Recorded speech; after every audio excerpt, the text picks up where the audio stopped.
ஈரோடு தேர்தல் பிரச்சாரத்தின் போது சீமானுக்கு எதிராக துண்டு பிரசுரங்களை கொடுத்த பெரியார் திராவிடர் கழகத்தினருடன் நாம் தமிழர் கட்சியினர் வாக்குவாதம் செய்தனர்.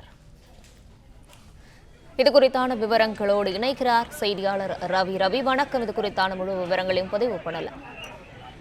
வணக்கம். ஈரோட்டில் நாம் தமிழர் கட்சியினர் கிறிஸ்துவ தேவாலயம் முன்பாக பிரச்சாரம் மேற்கொண்ட இடத்தில் தந்தை பெரியார் திராவிடர் கழகத்தைச் சேர்ந்தவர்கள் துண்டு பிரசுரங்கள் வழங்கியதால் பரபரப்பு ஏற்பட்டது.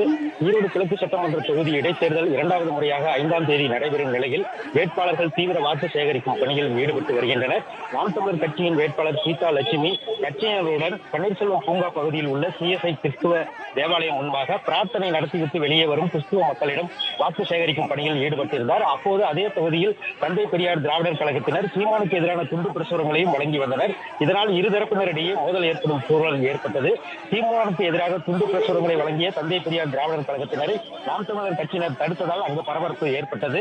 இதனைத் தொடர்ந்து அங்கு பாதுகாப்பு பணியில் ஈடுபட்டிருந்த காவல்துறையினர் ஒரு தரப்பினரே அந்த பகுதியில் இருந்து அப்புறப்படுத்தப்பட்டதை தொடர்ந்து நாம் தமிழர் கட்சியினர் மீண்டும் வந்து கிறிஸ்துவ தேவாலயம் முன்பாக வழிபாடு நடத்திவிட்டு வெளியே வரும் பொதுமக்களிடம் பிரச்சாரத்தை மேற்கொண்டு வருகின்றனர். விவரங்களுக்கு நன்றி ரவி.